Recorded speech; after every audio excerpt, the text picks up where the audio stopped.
All right. Hola, señores y señores, siéntense por favor y ya comenzamos.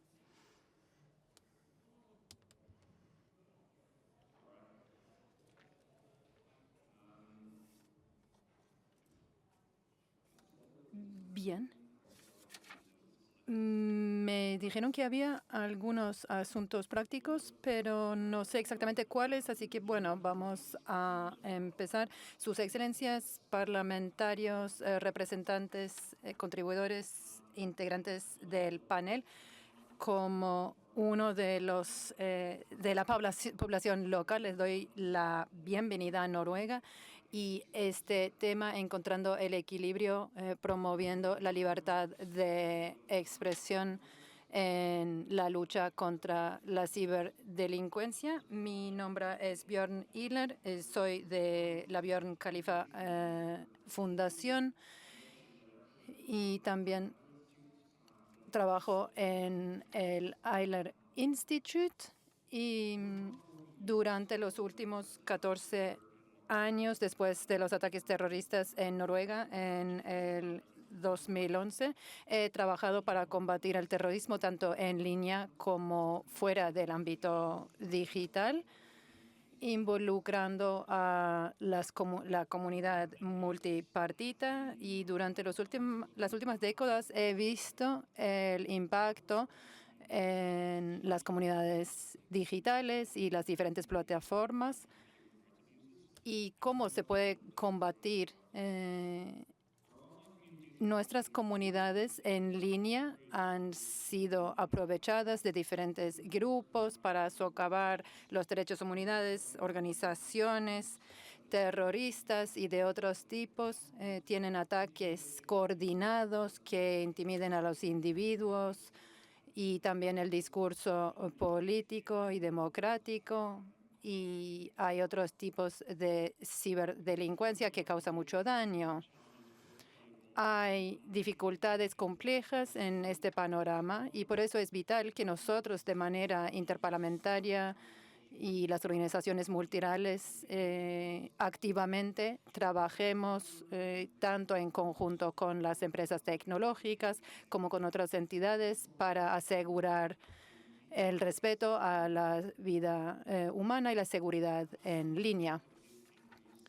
Con el aumento en envergadura y sofisticación del cibercrimen, también la legislación tiene que desarrollarse y tradicionalmente ha sido en contra de la propagación de información errónea, pero también hay muchos otros aspectos que pueden representar riesgos. Y los expertos de la prensa, de la legislación y de otras organizaciones en esta sesión nos va a presentar un panorama complejo y ver un poco cómo los parlamentarios pueden navegar en este panorama para promover los derechos humanos y sobre todo la libertad de expresión. Así que, sin más, es mi gran placer de presentar este panorama con Paul Ash, el director ejecutivo de Christchurch School Foundation, y Katagari Pekor de Meta, y Pavel Popescu, el vicepresidente de ANCOM, Mallory Nodell, directora ejecutiva de Social Web Foundation.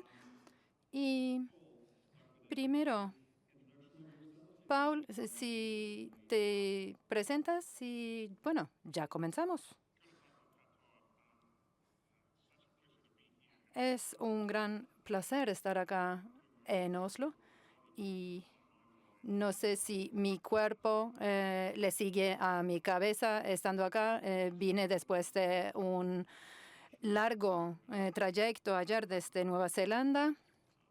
Así que en el 2019 hubo un ataque a 2 mezquitas en Christchurch y eso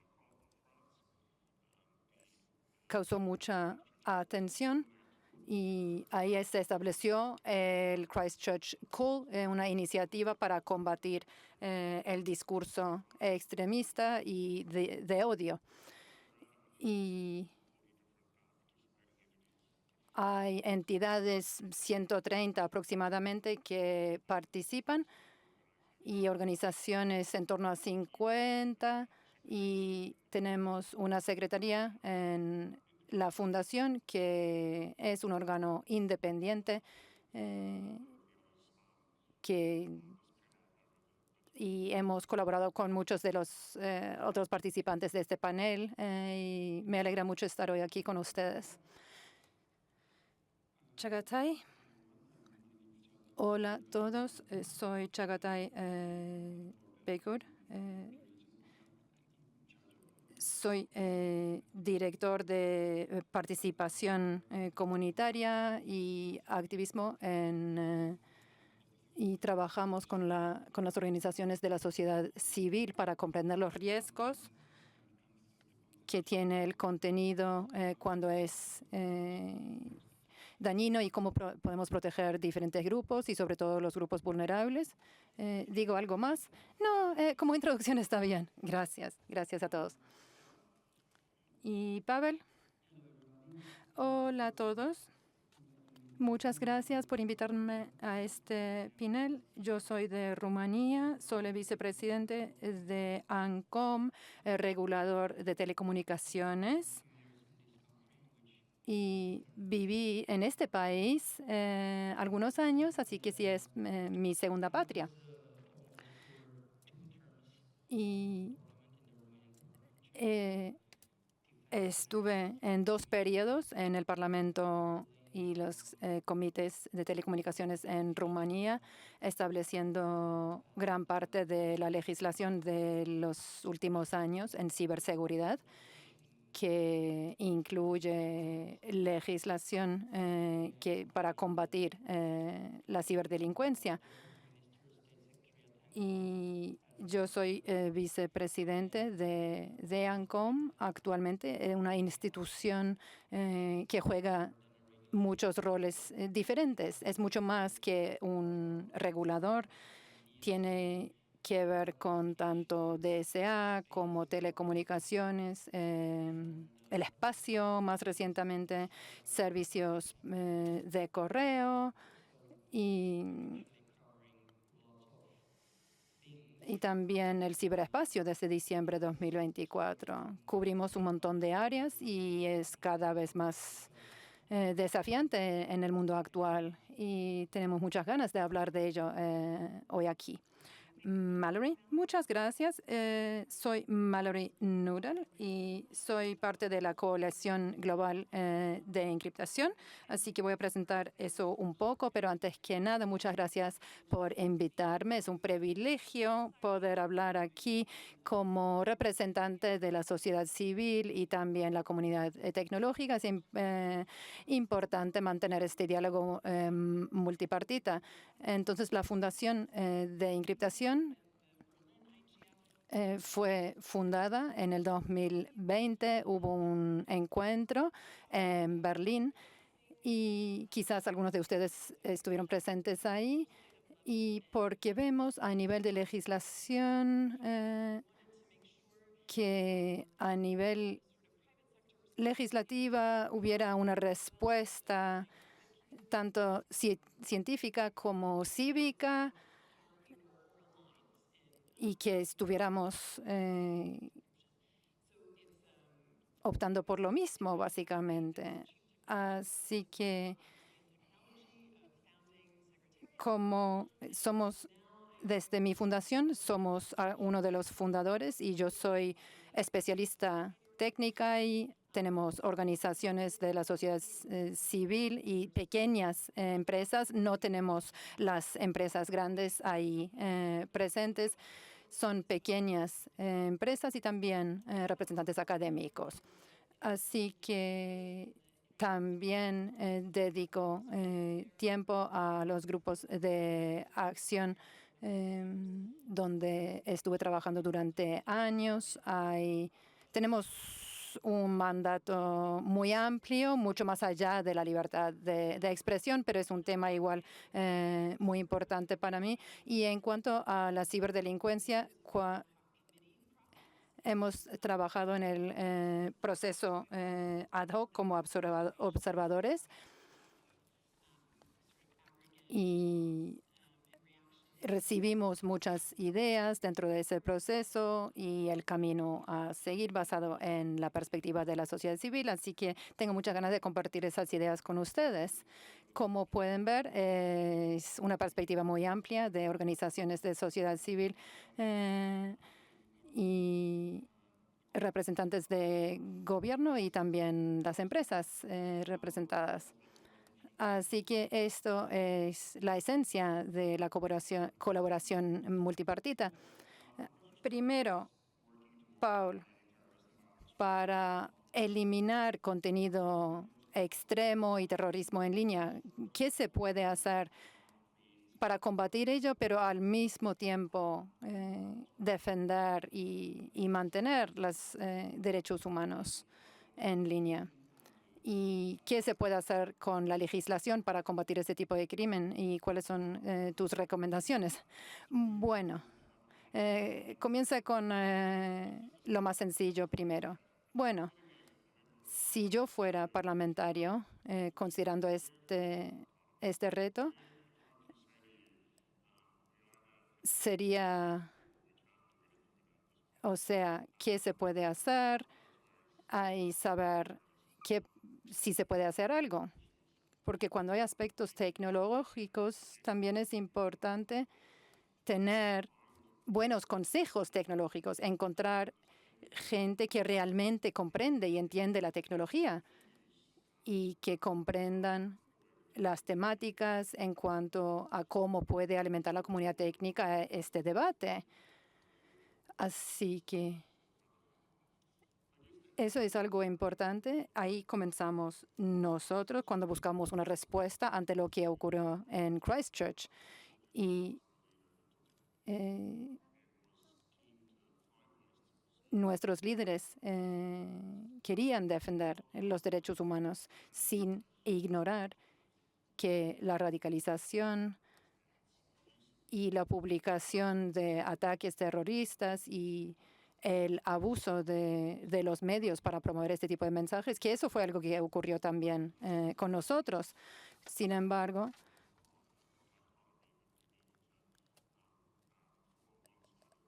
no había que mirar solamente uno de esos aspectos, sino de incluir todos. Así que, bueno, todas las ideas pueden parecer muy buenas en teoría. Sin embargo, ¿cómo puede contribuir el IGF a contribuir a la gobernanza de Internet? Entonces, si uno está en el Parlamento, ¿cómo es esa realidad?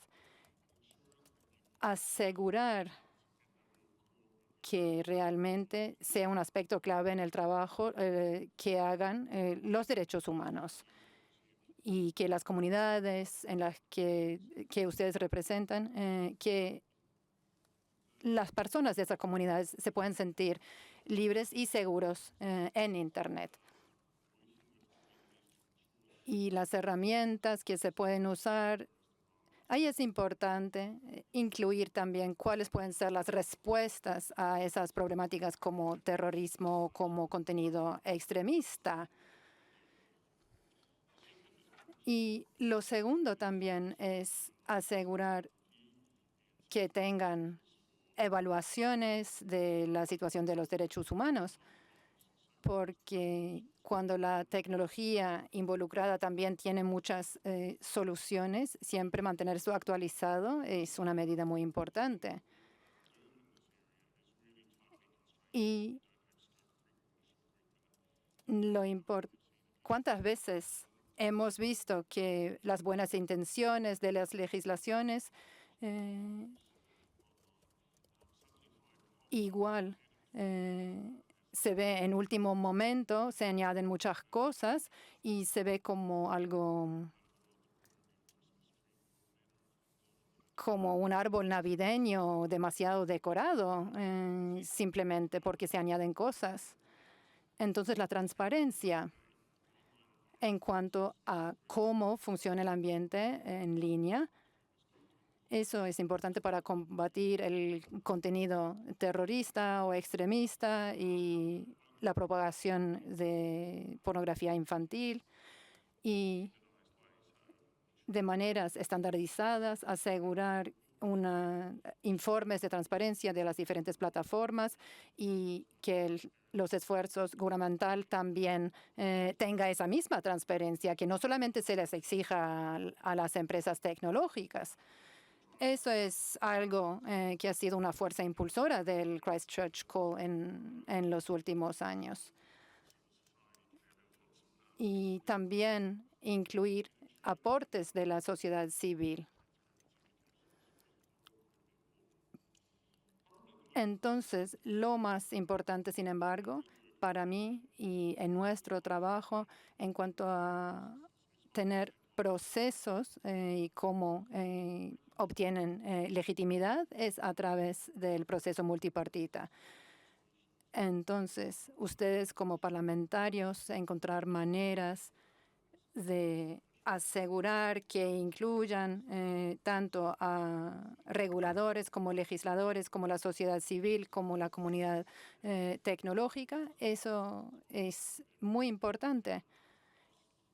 E invitar a las contrapartes para que contribuyan y reunirse con los expertos de la industria es un punto crítico. Y cuando digo expertos tecnológicos, me refiero a los expertos, porque una cosa que hemos visto en los últimos 5 a 10 años es que a veces la comunidad tecnológica se ha dejado por fuera. Y si no sabemos cómo funciona Internet, aunque sean temas muy importantes, esta gente tiene cosas muy valiosas a aportar. Y finalmente, la resiliencia.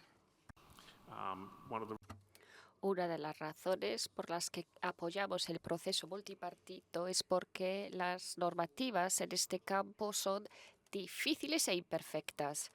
Alguien que diga que sus procesos regulatorios son apropiados totalmente y que no tienen que introducir cambios, pues yo creo que esa es otra de esas dicotomías falsas. Tienen que depender un poquito más de su intuición en este caso. Hay que asegurarse de que existan otras herramientas, especialmente herramientas que permitan mejorar la resiliencia de las comunidades, la alfabetización digital. Todo esto es muy importante. El reto, yo diría, es la resiliencia digital. Vamos a necesitar mucho más tiempo para crearlo. Los retos están apareciendo con más rapidez y necesitamos mucha más resiliencia. Para ello hay que empezar por los colegios. Está muy bien empezar por los colegios, pero se necesita mucho tiempo para que esto pueda ya estar en práctica dentro de 10, 20, 30 años y quizá no tengamos tanto tiempo para ello. Una de las alternativas que tenemos ante la legislación es la legislación como herramienta.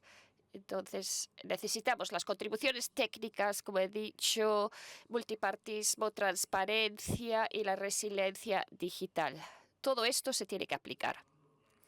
Pero los legisladores pueden impactar de manera positiva en el entorno digital de diferentes maneras y que van más allá de la normativa en sí. A veces son un poco más complicados, pero a largo plazo son más sostenibles. Y uno de ellos es los códigos voluntarios o los códigos decididos de manera colaborativa entre diferentes grupos, grupos mixtos, la industria, el gobierno, la sociedad civil, la comunidad técnica. A veces son más flexibles y pueden ser consideradas como un subconjunto de medidas regulatorias. Nosotros lo hemos hecho en Christchurch Call. Por ejemplo, tuvimos que asegurarnos de la participación de múltiples partes interesadas para poder responder ante las crisis en línea y hemos podido crear un conjunto de herramientas que nos permite ayudar a las comunidades a mejorar su resiliencia tras estos momentos de crisis.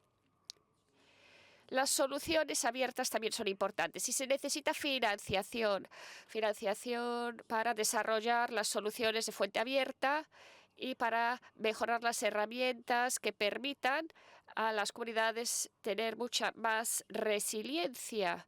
Lo que es importante aquí es el reparto o el compartir datos de manera segura, los marcos y tener una supervisión multipartita. Algo en lo que también hemos estado trabajando en Christchurch Call es el llamado constructo, y es importante que tengamos participación de las diferentes comunidades. Y hay que aprovechar además las palancas económicas. Hay muchas herramientas económicas que se pueden utilizar en diferentes jurisdicciones y esto nos ayuda a trabajar de manera constructiva en las soluciones digitales. También están ustedes aquí porque son miembros de la Unión Interparlamentaria, diferentes grupos parlamentarios, y tienen mucho conocimiento y hay que aprovechar lo que se está realizando en diferentes jurisdicciones. Es importante que haya cooperación, especialmente en relación con las herramientas que están funcionando. Y por último, la creación de capacidad para la sociedad civil. Si uno es legislador, a veces es un poco doloroso. Esto lo he visto cuando he asesorado a diferentes legisladores. La participación de la sociedad civil es muy importante. Hay que tenerlos también en cuenta y a veces es difícil lograr financiación para la participación de la sociedad civil. Y esto también es un elemento importante a la hora de tener un enfoque mucho más holístico ante la seguridad en línea, especialmente en relación con el apoyo hacia los grupos de la sociedad civil. Necesitamos grupos que puedan preparar narrativas de expresión abierta y que puedan gestionar los riesgos de lo que existe en relación con los contenidos ilegales en diferentes jurisdicciones. Esto también es importante. Y creo que esta es una instantánea de que es posible trabajar cuando se tienen normativas compartidas o acuerdos compartidos. Esto puede avanzar con mucho más rapidez que las legislaciones estatutarias. Y si los parlamentos se centran en la transparencia, la compatibilidad, la creación de capacidad, creo que pueden trabajar también con los diferentes grupos técnicos, académicos, con las comunidades de la sociedad civil, y creo que así podemos ir ya limitando el contenido extremista, violento y terrorista, y también luchar contra la radicalización. Si tenemos a la vez manteniendo el Internet libre, abierto y seguro y respetando derechos. Muy bien, en relación con lo que ha dicho, incluyendo la comunidad tecnológica, como es importante, esto es con ello, también pensando en la resiliencia por diseño y otros elementos. Esto puede ser inspirado también por el diseño por privacidad. Y creo que es otro principio en el que han estado trabajando Mallory. Entonces, ¿cómo podemos luchar contra la ciberdelincuencia, mejorar la ciberseguridad? ¿Cómo nos ayuda la encriptación de fin a fin? ¿Qué retos existen aquí? ¿Qué oportunidades existen también? ¿Cómo podemos enmarcar todo esto en el contexto de las herramientas de privacidad y centradas en la seguridad del usuario? Bien, voy a abordar todos los derechos humanos, y la encriptación protege todos los derechos humanos, pero también tiene un enfoque específico en relación con la privacidad y además protege la libertad de la expresión, la libertad de asociación, la libertad de expresión. Permítanme ser más específica en relación con el enfoque general. Y quisiera añadir ahora que mis comentarios vienen desde la perspectiva de la sociedad civil. He trabajado para ONGs y para organizaciones sin ánimo de lucro durante más de 15 años. Y a menudo somos un poco firmes con nuestras opiniones, y la protección forma parte de una lucha mucho más larga. Pero hay que reconocer esta oportunidad que existe aquí quisiera explicar un poco cómo las organizaciones de la sociedad civil, cómo enfocamos esta cuestión, también los defensores de los derechos humanos. Y voy a ser directa.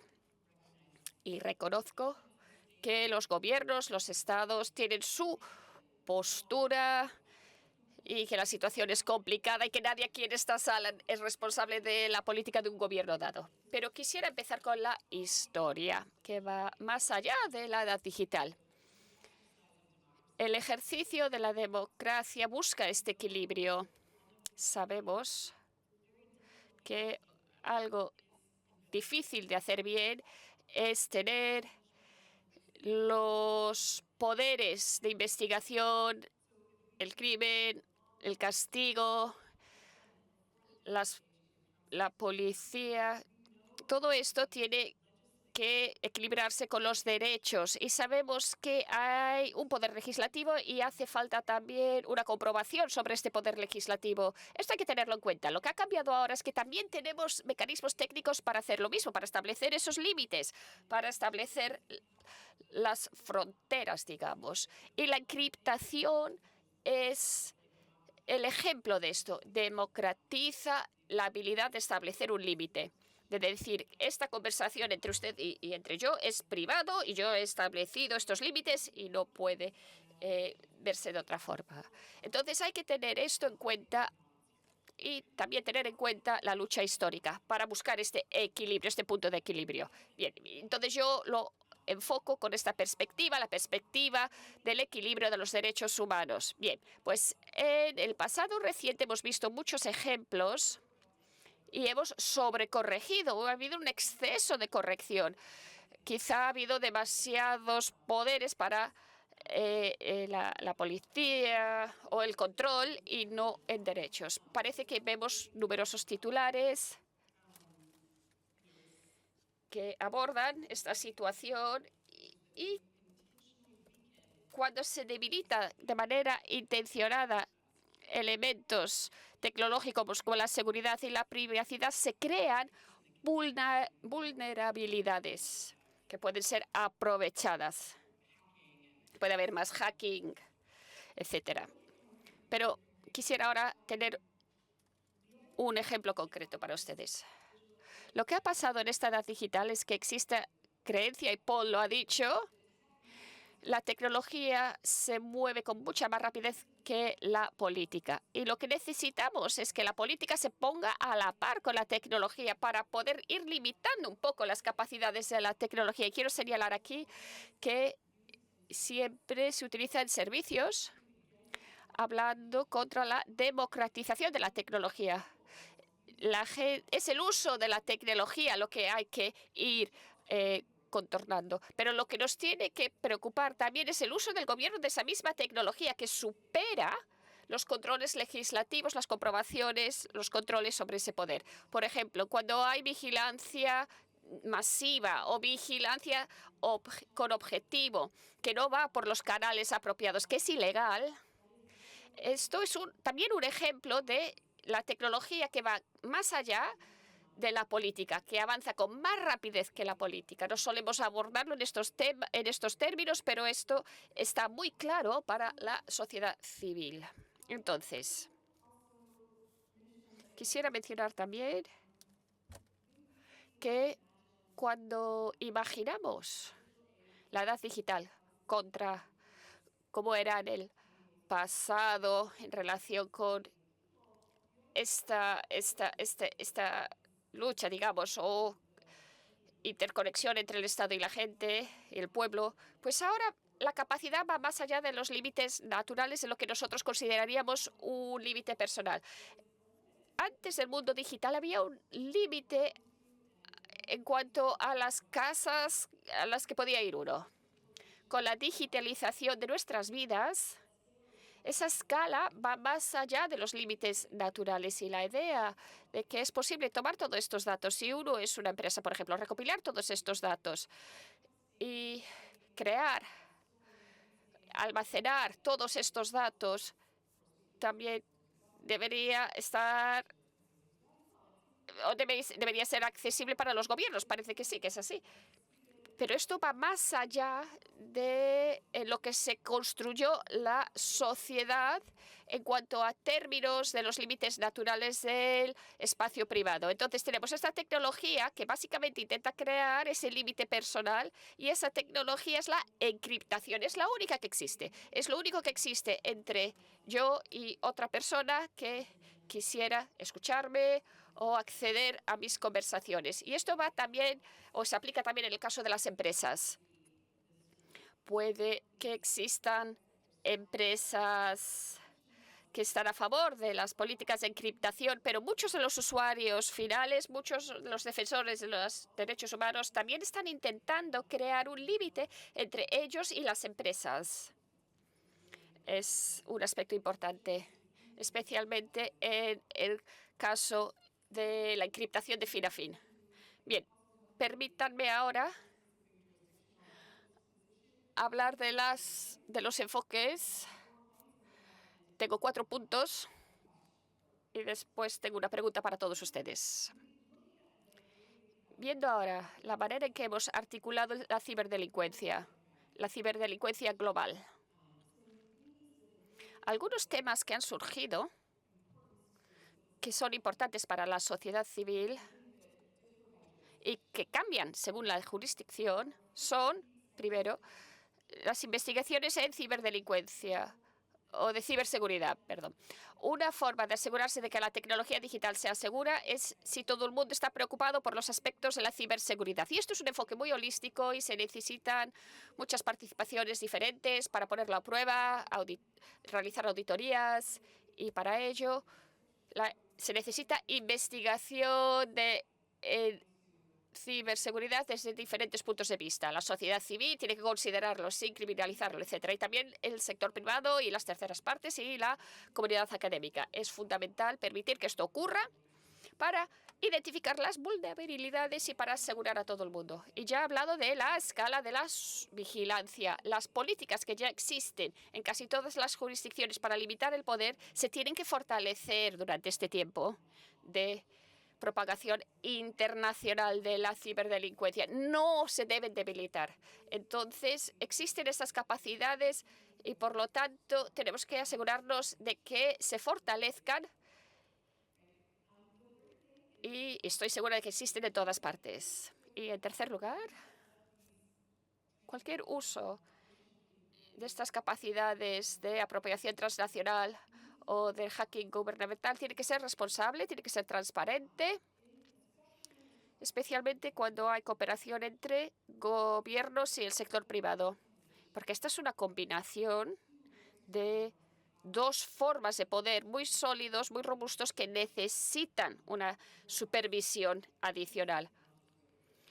También tenemos que asegurarnos de que las órdenes se utilizan bien, que no se utilicen esas backdoors o puertas falsas, y también en relación con el Tratado de la ONU y las naciones que han firmado, creo que es importante pensar en los estándares y las salvaguardas. Muchas organizaciones de la sociedad civil creen que no son suficientes, pero ustedes de manera jurisdiccional pueden superarlos.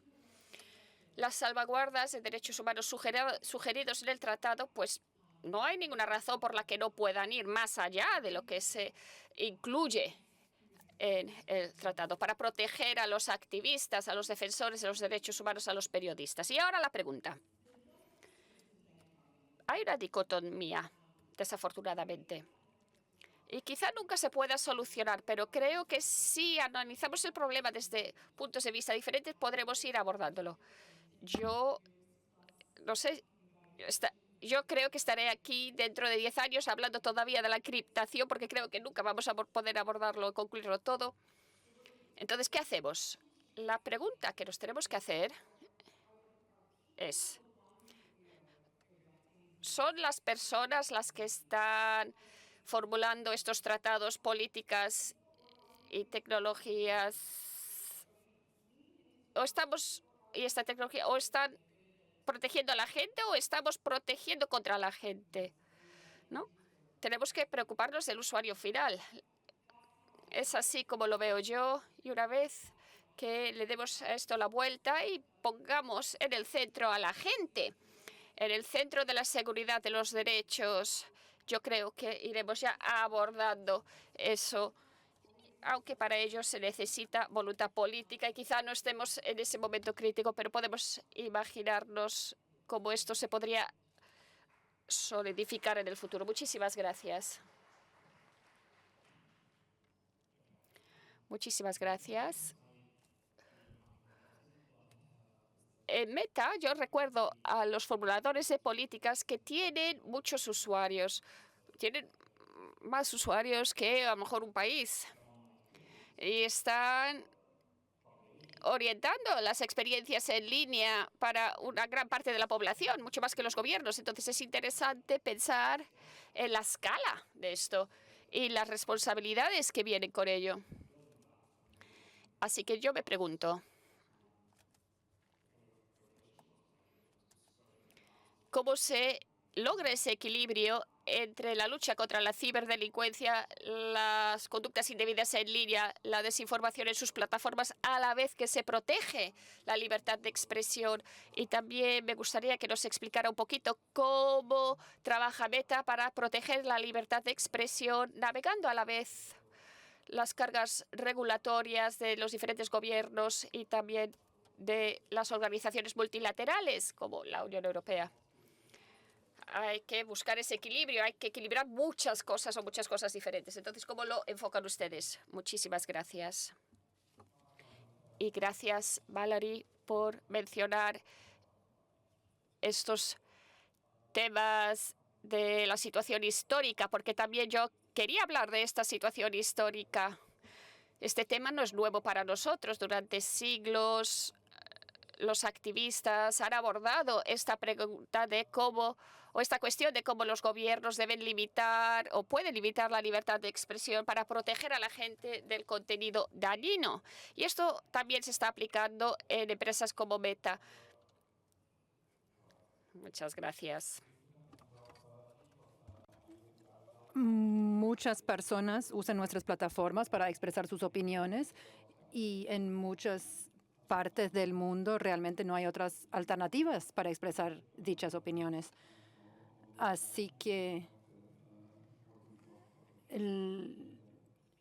conocemos muy bien la importancia de mantener la libre expresión en nuestras plataformas y al mismo tiempo proteger a la gente contra el contenido dañino. Las empresas como Meta se vuelven casi como un intermediario entre los usuarios y los gobiernos porque vemos que los usuarios quieren que nosotros reduzcamos el abuso, pero también proteger su libre expresión. Y escuchamos de los gobiernos que no solamente quieren que nosotros borremos todo el contenido ilegal, sino que nosotros también actuemos respecto a cualquier contenido dañino. Así que intentamos navegar ese panorama, tanto ante los usuarios como los gobiernos. Y entonces las regulaciones desde nuestra perspectiva, la Turquía, el Medio Oriente, la región donde trabajo yo, hay más de 120 regulaciones que limitan la libre expresión. Así que si estas también pueden representar un riesgo sobre la libre expresión de nuestros usuarios, mientras lo que quieren es proteger a la gente contra el daño. Y hay otras 40 regulaciones en proceso en la región y solamente pone la responsabilidad con los usuarios y no en las entidades como Meta. Pero hay otros que sí dejan la responsabilidad con las plataformas y el derecho a sancionar. Así que muchas veces puede haber un exceso de regulación de parte de las plataformas para evitar cualquier problema con los legisladores. Y en Meta para encontrar un acercamiento balanceado. Tenemos nuestros estándares comunitarios, como sabrán, que principalmente es para proteger a nuestros usuarios contra el contenido dañino, pero también una clave aquí es la libertad de expresión. Y tenemos otras normas también diseñadas para proteger a nuestros usuarios y su libertad de expresión. La política de datos, que tiene que ver con cómo respondemos ante la eliminación de cierto contenido de parte de las autoridades. Y surge como respuesta a una iniciativa que es a nivel global. Y nuestros equipos tienen que realizar un proceso de 5 pasos para ver la legitimidad, la proporcionalidad, la legitimidad y también los riesgos externos que puede representar la eliminación de determinado contenido. Entonces tomamos nuestras decisiones de parte de nuestros usuarios después de ver las regulaciones y pasar por este tipo de proceso en cuanto a todos los pedidos que recibimos. Y tenemos que publicar de manera transparente cómo gestionamos estos datos, cómo eliminamos contenido, y las peticiones de datos de usuarios también pueden ser peticiones que puedan silenciar ciertas comunidades. Así que los informes de transparencia se publican cada 6 meses. Intentamos de presentar toda la información que podamos para asegurarnos de que la sociedad civil y las partes interesadas y los afectados reciban información sobre estas peticiones que nosotros recibimos y cuál es el impacto. Es complejo. No solamente estamos hablando del contenido como tal, pero también sabemos que algunas veces los actores que causan la situación, como una cuenta falsa, y algunas veces es una conducta, no el contenido. Entonces, nuestras políticas también tratan de abarcar este tipo de problemáticas en cuanto a la ciberdelincuencia y el contenido dañino. Entonces, intentando imponer normas en este espacio, pienso que también tiene que tener en cuenta que las normas del habla y la expresión también cambian y desarrollan con el tiempo. Entonces, las amenazas en línea que estamos viendo en cuanto a la ciberdelincuencia también están continuamente cambiando. Y como mencioné, el volumen y la escala es otra cosa que contribuye a la complejidad de esta situación. Si solamente dependemos de la eliminación de noticias y de contenido, yo creo que eso no va a ser eficiente. Y algo del contenido y la conducta es a través de aplicaciones de mensajería privada y algunas veces en el ámbito público, como publicaciones públicas en nuestras plataformas. Y entonces, ¿cómo podemos regular estos diferentes espacios? También es un aspecto importante. Y cómo manejamos diferentes tipos de contenido. Deben ser reglas diferentes para usuarios privados, o si es un contenido con respaldo comercial. Entonces, en nuestra región y también en el resto del mundo, una regulaciones eficientes y que al mismo tiempo respeten los derechos. Yo quisiera presentar algunas características antes de terminar. Tiene que ser conforme al convenio internacional, artículo 19 sobre la sociedad civil. Y yo pienso que eso es muy importante porque tiene que haber un equilibrio en los derechos humanos y la privacidad y el acceso a la información. Al mismo tiempo, otra cosa importante que nosotros estamos viendo es que tiene que haber ciertos mecanismos conforme a la proporcionalidad, la necesidad de limitar ciertos actos en línea, ciertos discursos. Entonces, si solamente son los más dañinos, entonces hay menos riesgo en que impacte la libertad de expresión de las personas en todo el mundo. Entonces, la prevalencia de contenido dañino y cómo se representa eso en la legislación, nosotros pensamos que si puede haber más flexibilidad y se pueden ir adaptando a las tecnologías en constante desarrollo. Y para no limitar la libertad de expresión, es que no puede haber definiciones muy amplias en cuanto a qué es el contenido dañino. Entonces quedan las plataformas en una posición muy difícil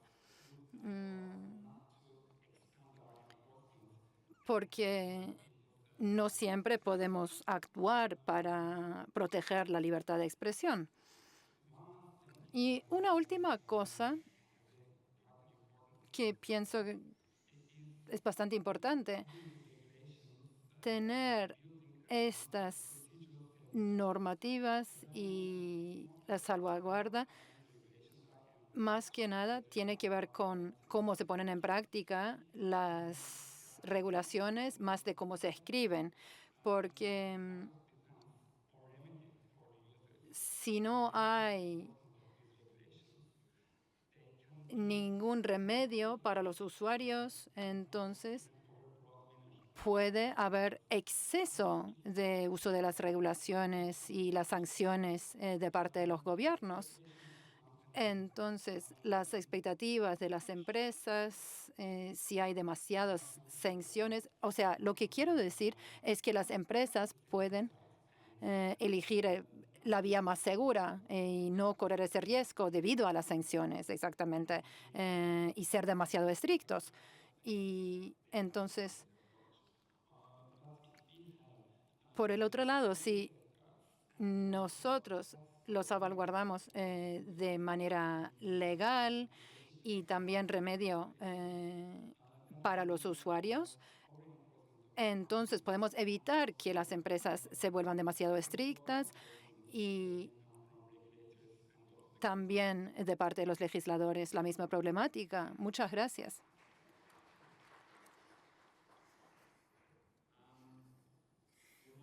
Gracias a ti. Hay muchos parlamentarios aquí y también reguladores aquí, los estoy viendo. Así que, Pavel, habiendo sido antes parlamentario y ahora regulador en Rumanía, equilibrando entonces diferentes roles en este sentido.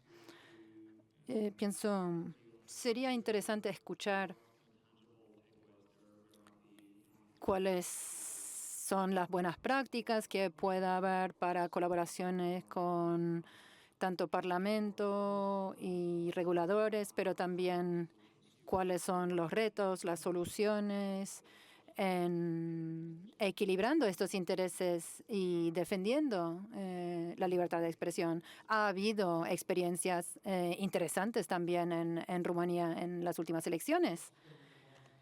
Entonces, se amplía el panel a 3, 4 horas de duración. Bueno, un par de días sería bien, ¿no? ¿Cuántos parlamentarios hay presentes aquí? Una mano, por favor. Ajá, sí, son muchos.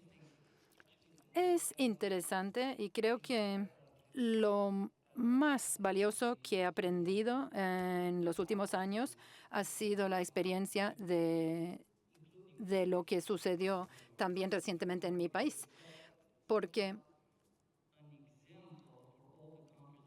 pone un ejemplo para todos los países del mundo para que vean lo que sucede cuando una plataforma de redes sociales se usa como un arma.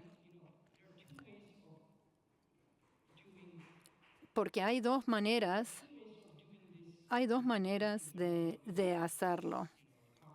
Si vamos a las diferentes conferencias, yo no voy a demasiadas conferencias, pero una cosa es hablar de manera clara, atacando el problema, o irse por la vía diplomática. Y esa segunda opción yo la odio. Así que estoy aquí para hablar claro.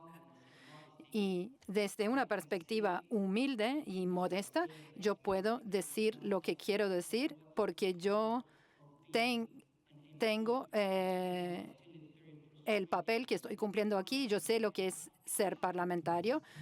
Cuando tienes el mayor poder del mundo es si estás en el Parlamento. Si no lo usas en la manera en que lo debes usar, y muchas veces a nivel de plataformas sociales o como reguladores, y actualmente como regulador estoy en contra de regulaciones. Yo quiero que hayan menos normativas y regulaciones en la Unión Europea. Yo creo que haya beneficio para las empresas, pero también que la población pueda estar seguro mientras hayan beneficios para las empresas y mientras todos puedan usar las plataformas de las redes sociales. Creo que no conocen el poder que tienen ustedes.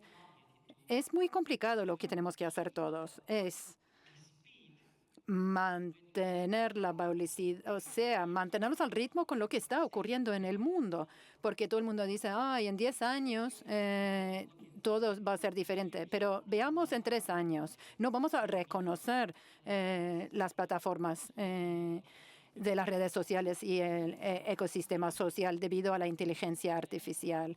Ni siquiera los más avanzados que estamos intentando de mantenerlos al ritmo de todo esto, no vamos a poder distinguir qué es falso y qué no. Tenemos que estar preparados y también preparar a nuestros hijos y de usar las normativas y las regulaciones que ya tenemos.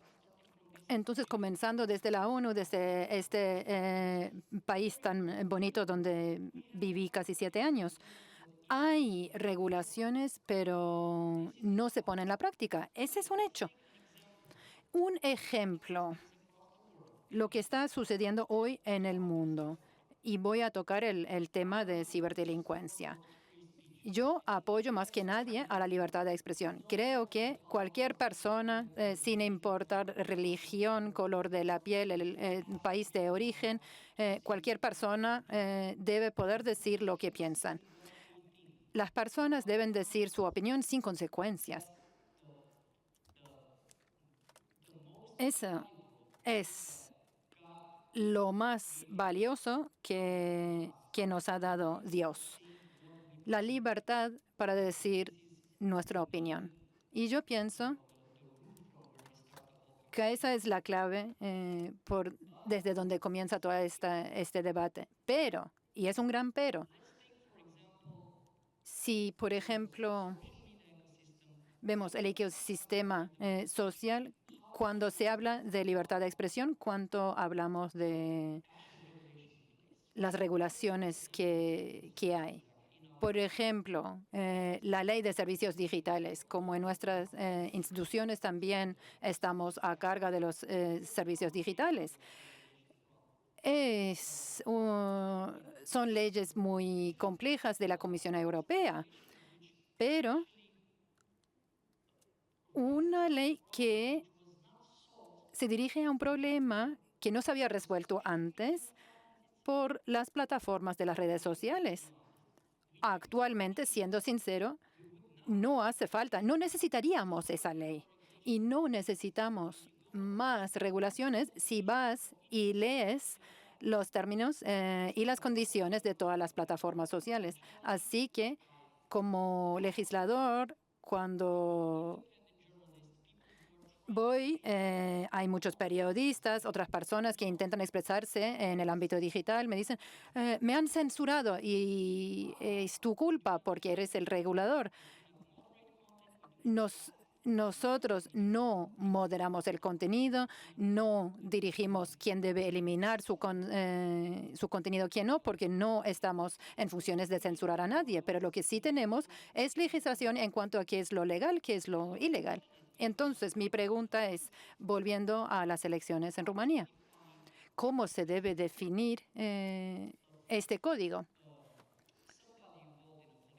Si hay alguien que está involucrado como un candidato presidencial, involucrado en las campañas electorales, o un parlamentario que dice, hoy de noche Rumanía va a ser invadido por soldados franceses y rusos. O un candidato a la presidencia diciendo, Rumanía va a atacar a Francia y su base de la OTAN. ¿Qué haces como oficial del gobierno? Porque esa frase crea un pánico en millones de personas. Y entonces la gente se dirige a las oficinas de los pasaportes para renovar su pasaporte y decir, hoy salgo de la Rumanía. Y claro, nadie en un principio quiere estar de guerra. Entonces, en ese tipo de situación, como representante del gobierno, como alguien que tiene que poner en lugar las regulaciones, hay que tomar una decisión y al mismo tiempo promover la libertad de expresión. El mes pasado, en mi gobierno y el anterior también, se nos ha retado con miles de casos como este. Y si alguien en este mundo sigue pensando que hay países como Rusia, o que no existen países como Rusia más bien, que ponen mucho dinero en influenciar elecciones en otros lugares, usar plataformas de las redes sociales para influenciarlas, bueno, hay que mirar el caso de Rumanía. I would say Es un ejemplo de cómo se gestionan estos casos. Y esto puede ocurrir en cualquier país con un adversario estatal o no estatal. Lo hemos visto, lo hemos gestionado y hemos salido con vida de esta situación, pero con muchas consecuencias, debo decir. Quisiera subrayar que la principal responsabilidad en el ecosistema de redes sociales hoy día es la que tienen las plataformas. Esta tiene que ser una llamada para las plataformas. Tienen que entender que sus condiciones, que son muy estrictas, tienen que proteger a los niños de la pornografía infantil, tienen que proteger a los ciudadanos de la ciberdelincuencia y tienen que proteger a todos los ciudadanos y su derecho de libertad de expresión, y debe proteger a los ciudadanos de cómo está desarrollándose la inteligencia artificial y la ciberdelincuencia. Y yo, como anterior parlamentario, no puedo aceptar, y también como anterior programador, no puedo aceptar que con los miles de millones o billones de dólares que tienen las redes sociales, no pueden por lo menos crear un sistema para eliminar un riesgo sistémico, como por ejemplo la campaña de ciberdelincuencia que se desarrolla en un país específico con empresas específicas, con la inteligencia o usando la inteligencia artificial. Y esto es una discusión que está todavía en curso. Recientemente tomamos una decisión muy positiva en nuestra organización regulatoria de Rumanía porque teníamos el problema del spoofing en la ciberdelincuencia. Entonces, decenas de ciudadanos rumanos recibían una llamada telefónica de la policía o del banco con el número de teléfono apareciendo, pero no era el número real, y tomamos la decisión técnica con los operadores de telecomunicaciones de limitar la posibilidad de que se llamara desde este tipo de números si venía la llamada del extranjero. Pero el problema no era solo este, sino que era también con las campañas que hemos visto en redes sociales, por ejemplo, con un gobernador, el primer ministro de Rumanía, campañas diciendo a los ciudadanos que tenían que invertir o deberían invertir en una cierta empresa. No, yo creo que sí necesitamos las redes sociales, pero tienen que mapear de mejor manera la situación y tienen que limpiar sus plataformas propias, especialmente en relación con estos nuevos retos emergentes.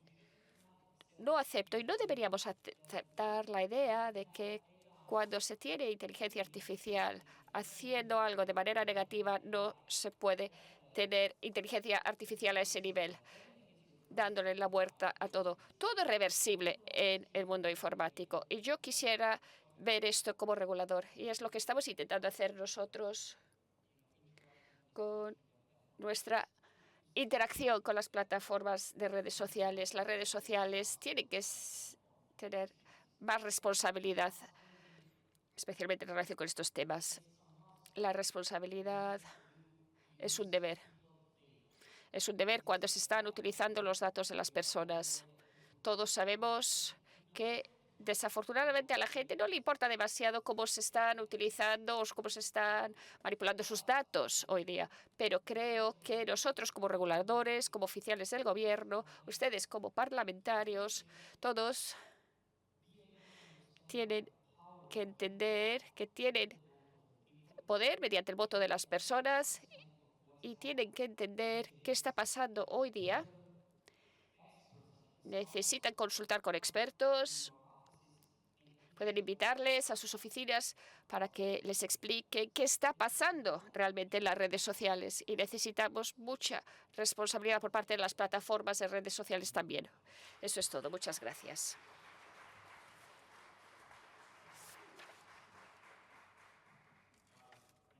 Muchísimas gracias, Pavel. Hay muchos parlamentarios aquí que le están escuchando con atención y estoy seguro que algunos incluso tendrán preguntas. Así que ahora voy a abrir micrófonos para abordar las preguntas que puedan tener. El caballero aquí delante había levantado la mano. ¿Pueden acercarle un micrófono, por favor? Viene ahora el micrófono. Ahí le llega. Aquí, en la segunda fila, por favor. La tercera persona allí al final.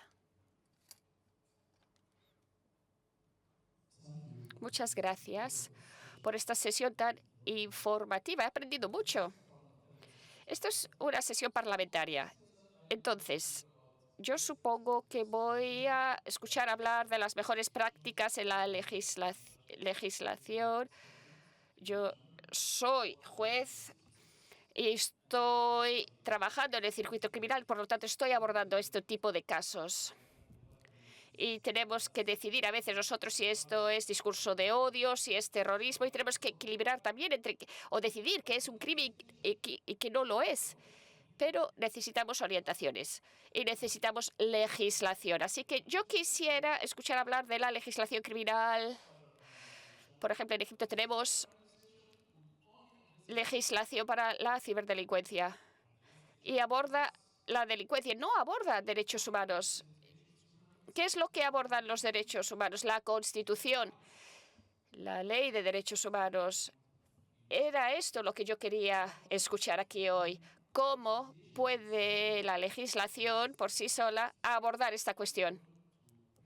Vamos a proteger los derechos humanos y salvaguardar las libertades con la legislación, o vamos a aplicar los principios de derecho, los principios constitucionales y implementar los principios de constitución que van por encima de la legislación normal. Entonces, yo quería saber qué es lo que opinan ustedes. ¿Qué estrategia tienen para abordar este dilema? Muchas gracias. Muchas gracias. Vamos a escuchar un par de preguntas y después iremos respondiendo. Creo que la dama en la segunda fila también tenía una pregunta. Muchas gracias, moderador. Nichi, de Malasia, viceministra de Comunicaciones para Asuntos Parlamentarios.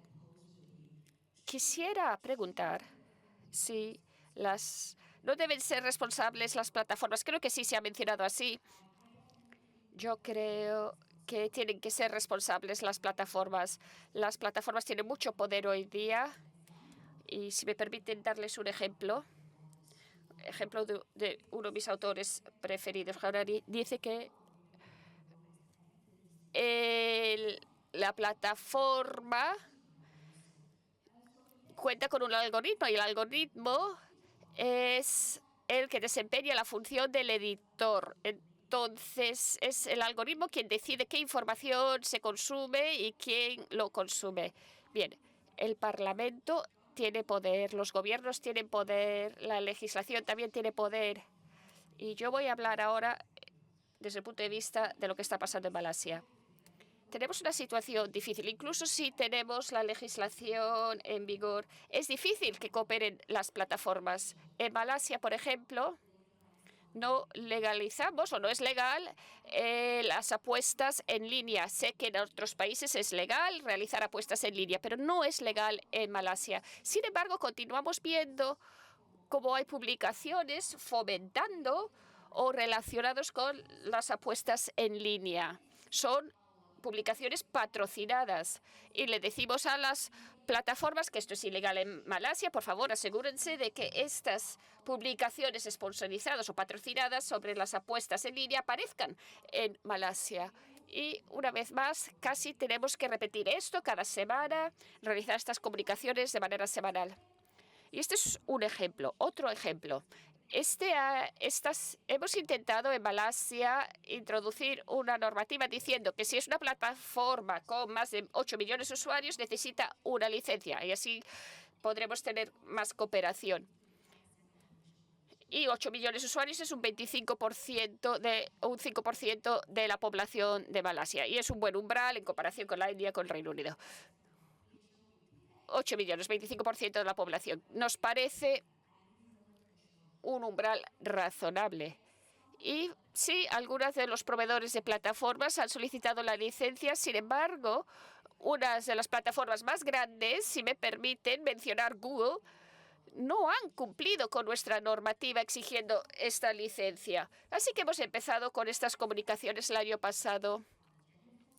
Y se suponía que esto tenía que estar ya en vigor a partir del 1 de enero de este año. Pues estas plataformas de gran tamaño no están cumpliendo con estas solicitudes. Entonces, ¿cuál es la cuestión ahora para el gobierno? ¿Qué podemos hacer? ¿Qué podemos hacer nosotros? ¿Qué puede hacer el gobierno de Malasia? Sí, tenemos unos 55 millones de ciudadanos, pero no tenemos influencia en el panorama internacional. No somos un superpoder. Entonces, ¿qué podemos hacer nosotros? Porque no es nuestra intención prohibir las plataformas, porque sabemos que también tienen sus beneficios, pero hablando de la legislación, considerar que la legislación es una herramienta súper fuerte, pues yo tengo dudas. Tengo dudas, sobre todo, dada la situación en Malasia. Entonces, ¿cómo podemos asegurar la cooperación de las plataformas? Hay cosas que está haciendo Meta para Singapur que me parecen muy bien. Por ejemplo, hoy día, si quieren publicar algo, Meta tiene que verificar quién está realizando esa publicidad, si es una publicación publicitaria. Y me parece bien para estas publicaciones. Pero esto es solo se aplica en Singapur y no en otros países? ¿Por qué este requisito no puede implementarse en otras partes, en todo el mundo? Porque nuestros ciudadanos también están sufriendo cuando tenemos publicaciones falsas. Gracias. Aquí la dama que está aquí delante, por favor. Y después vamos a permitir a los panelistas responder y espero que tengamos tiempo para otra ronda de preguntas. Bien, gracias. Yo también soy ministra para Telecomunicaciones e Informática y quisiera preguntarle al representante de ANCOM algo. Hemos escuchado hablar a los reguladores. Entonces, ¿cómo puede la libertad de expresión en línea y fuera de línea ser diferente? Nuestros derechos en línea y nuestros derechos fuera de línea son las mismas. Son los mismos.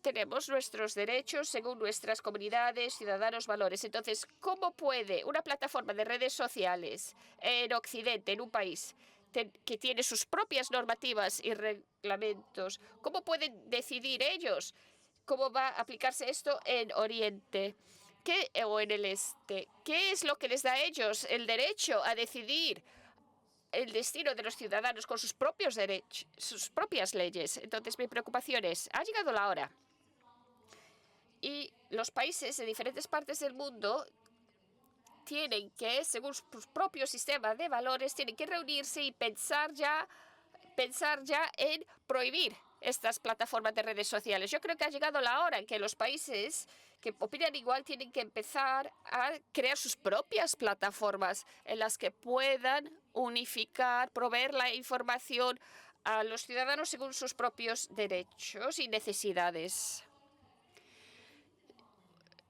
Que una plataforma tenga cierto tipo de información no quiere decir que sea la única plataforma. Hay ejemplos, por ejemplo, en China hay otros ejemplos en los que hay plataformas que sirven las necesidades de sus ciudadanos. Entonces, hay que favorecer a los ciudadanos. Yo creo que ha llegado la hora de que la gente que vive en Oriente, en el Este, crean sus propias plataformas que proporcionen los servicios que se necesitan. El debate se ha alargado demasiado. Incluso el señor David Cameron en el 2016 tuvo que luchar para proteger a los niños de los pedófilos. Entonces, hay que presentar estas solicitudes para eliminar contenido. ¿Qué tipo de actitud se necesita?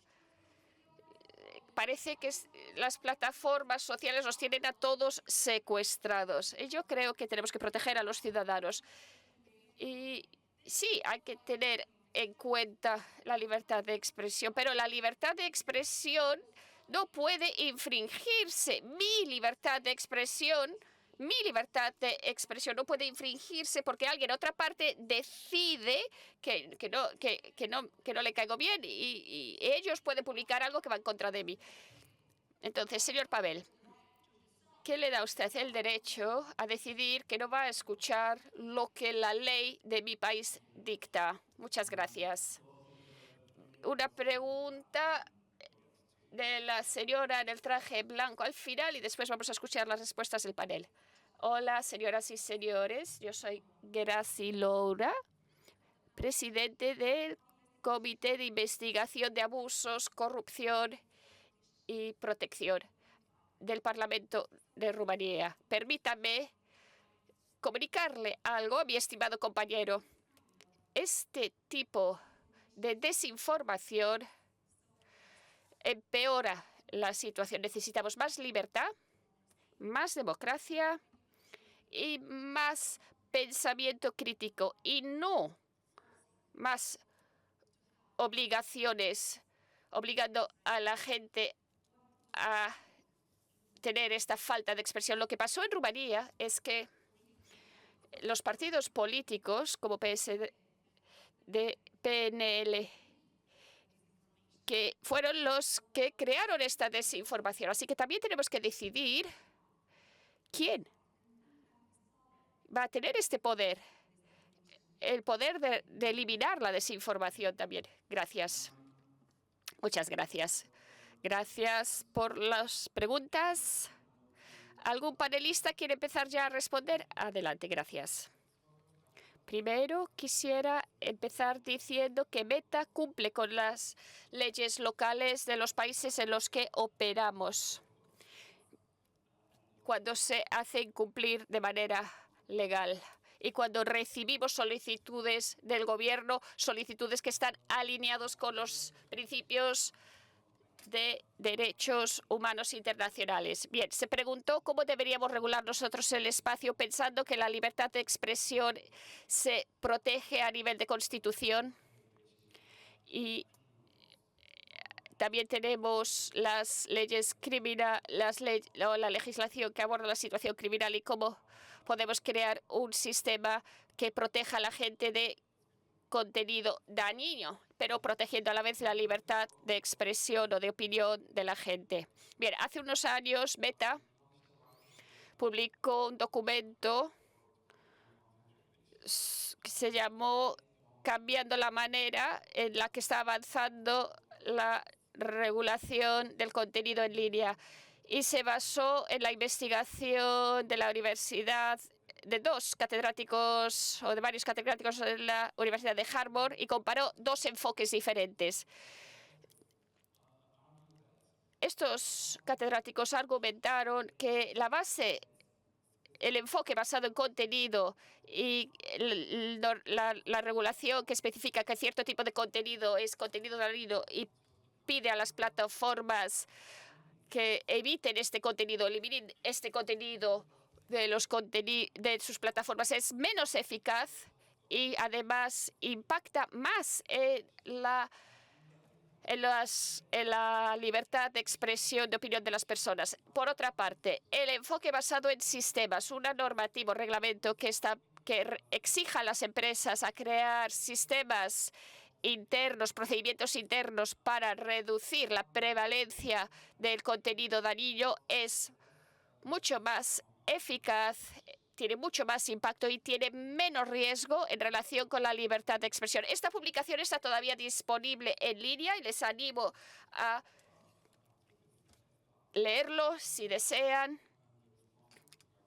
En cuanto a la responsabilidad de las plataformas, hay muchas actas que reflejan que las empresas se están responsabilizando en diferentes partes del mundo. Hay varias normativas que sancionan las plataformas de redes sociales cuando no cumplen o cuando infringen la legislación local. Se pide más responsabilidad a las redes sociales. Es importante a la vez mantener los principios que se acordaron hace varios años, los principios de responsabilidad intermediaria y que estamos abordando hoy. Porque si pasamos a un modelo que no permita esta intermediación, impactará en la libertad de expresión de las personas. Estamos hablando de millones de publicaciones, contenido que se comparte todos los días y pensar que las plataformas tienen que ser responsables de todo ello después de que se publiquen inmediatamente, yo creo que esto no es realista. Si al mismo tiempo vamos a salvaguardar y respetar la libertad de expresión de las personas. ¿Alguna otra respuesta? Sí, excelentes todas las preguntas. Y en la práctica, ¿cómo se hace? Un ejemplo de Estados Unidos, Estados Unidos tenemos una legislación sobre el crimen en línea y a veces es un problema porque puede limitar a los que realmente tienen buenas intenciones. Entonces, si hay legislaciones, tienen que ser flexibles en el sentido de que no afecten sistemas cuando se hacen cosas de manera no intencional. Entonces, Malasia y Egipto lo que dijeron, un problema en algunas legislaciones es que le da más poder a las plataformas como verificación de la edad. Entonces ahora las empresas van a mostrar documentos de identidad para usar Internet y las empresas se quedan con los datos. Eso es una antítesis a la privacidad, digamos, porque siempre que se introduzca legislación, eso aumenta o limita el poder de las plataformas, porque casi siempre aumenta el poder que tienen, porque le queremos descargar nuestras dificultades y entonces dándole poder a las empresas y las plataformas. Y en cuanto al anterior ministro y la pregunta acerca de cómo puede la plataforma facilitar la violación de legislación en otro país en base a mi propio país. Y la fundación en la que yo trabajo usa protocolos abiertos y libres para proliferar las plataformas sociales. Y nuestra esperanza es que sean muchos y más. Entonces, el futuro en que hayan muchas plataformas igual complica el asunto de moderar el contenido, porque la financiación no elimina los problemas, sino que van a ser más complejos. Así que más razón todavía para escuchar los consejos de las organizaciones y entidades de derechos humanos, lo que se está diciendo a Meta. No simplemente deben cumplir con los requisitos legales que van de la mano con los derechos humanos, porque si no son ilegales, son ilegítimas, eso va a seguir siendo la posición de la sociedad civil, independientemente de quién sea el dueño de la plataforma y cómo se haga la moderación del contenido. Y la última cosa que podría facilitar esto ahora, yendo de lo centralizado a lo descentralizado en cuanto a las redes sociales, es crear consecuencias a nivel global para las grandes empresas tecnológicas. Y la ONU ha intentado de argumentar a favor de esto. No se puede hacer esto a nivel global ahora por la conducta de las empresas. Si hubiera un acuerdo vinculante, yo pienso que, bueno, sería una gran ventaja. Pavel. Sí, yo creo que Paul quería decir algo. Ah, bueno, no, adelante. Lo que voy a hacer es resumir un poco las dos preguntas. Primero, un comentario en cuanto a lo que dijo mi compatriota. En ANCOM nosotros no trabajamos con la política, sino que son normativas y regulaciones y entonces esto siempre va de la mano con evidencia muy concreta. Por ejemplo, en marzo, TikTok publicó un documento abiertamente un documento de transparencia donde se veía que la plataforma misma dijo que 27.000 cuentas coordinadas desde Rusia estaban influenciando las elecciones en Rumanía. Y, por supuesto, ya lo sabíamos desde noviembre, cuando la comisión hizo una investigación, pero lo que estoy intentando decir es que sea cual sea tu ideología o tu orientación, cualquier país puede ser atacado, digamos, a través de las plataformas de las redes sociales. Y eso es lo que no queremos. Entonces, apoyando siempre la libertad de expresión, creo que lo que yo estaba intentando decir al principio es que ahora mismo ni siquiera hace falta o ni siquiera es un problema real en cuanto a la moderación de contenido. Sí, hay un problema porque hemos visto ejemplos, pero creo que al riesgo sistémico como pornografía infantil, como ciberdelincuencia, lo que se llaman riesgos sistémicos en las plataformas y que deben resolver ellos con sus propias tecnologías.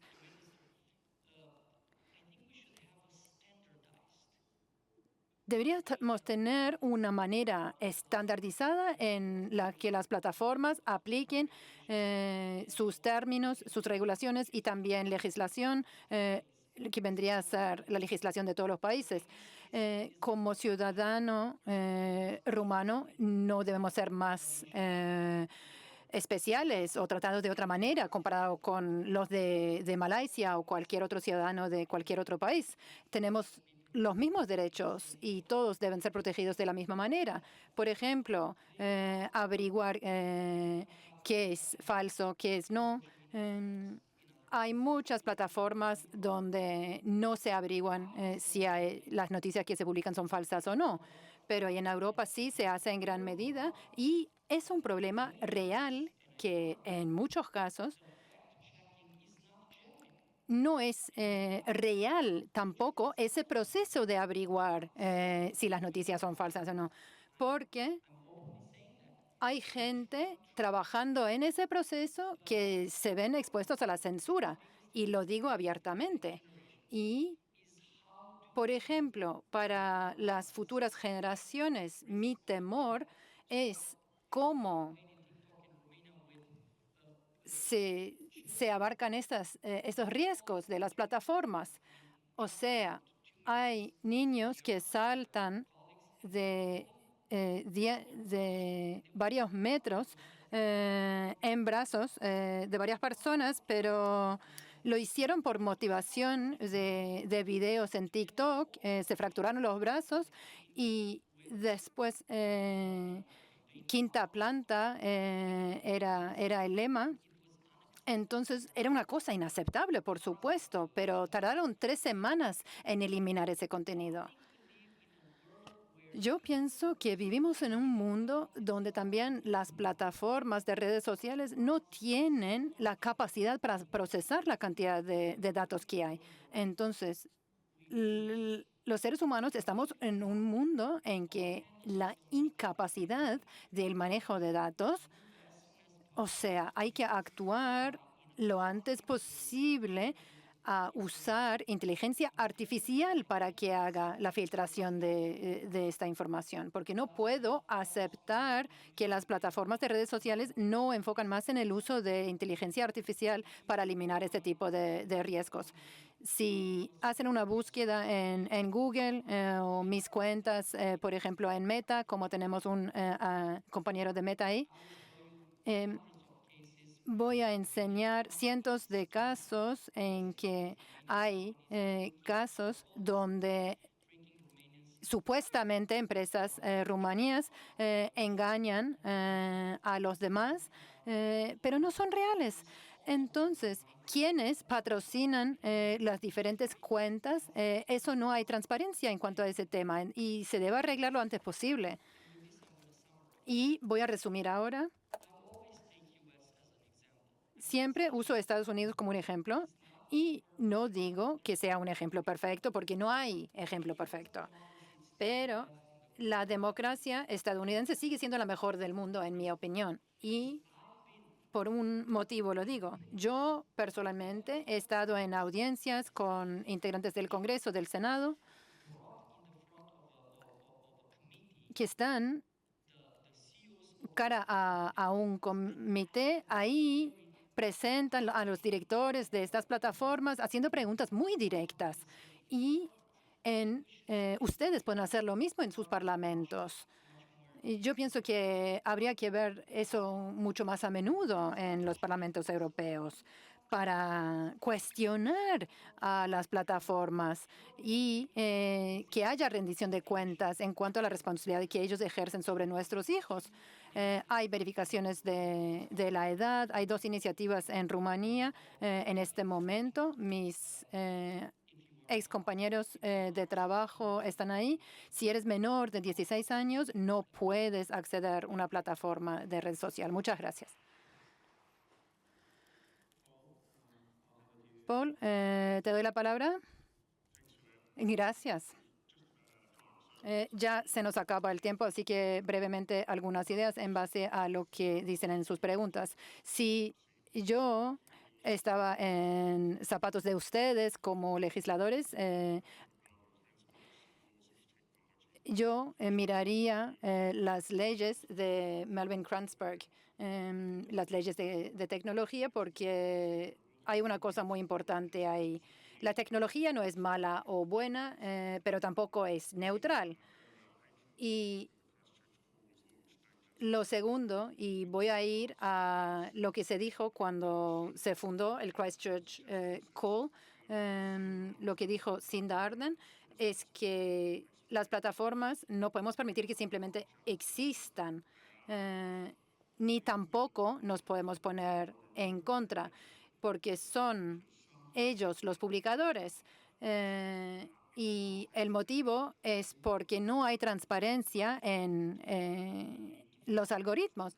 Y esa experiencia en cuanto al contenido es lo que estamos enfrentando.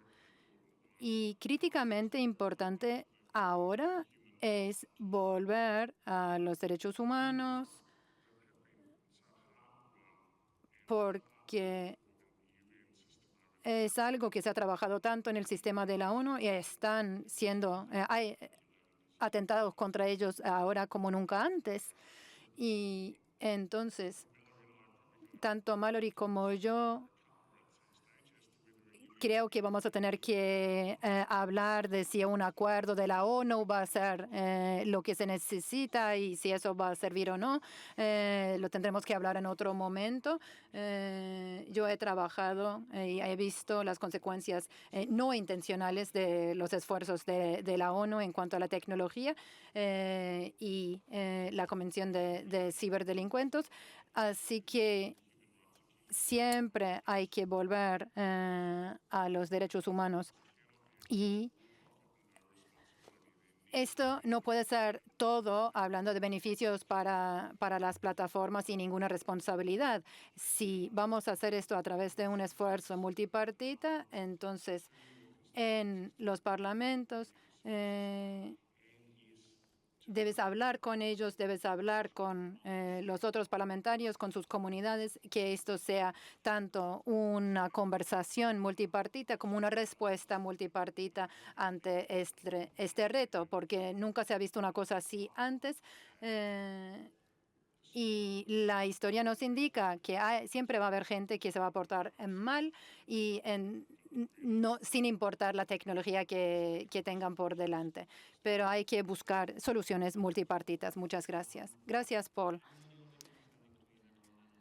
Entonces ahora el almuerzo, hay almuerzo en diferentes partes de este edificio y nos volvemos a reunir para una mesa redonda en la sala plenaria a las 2.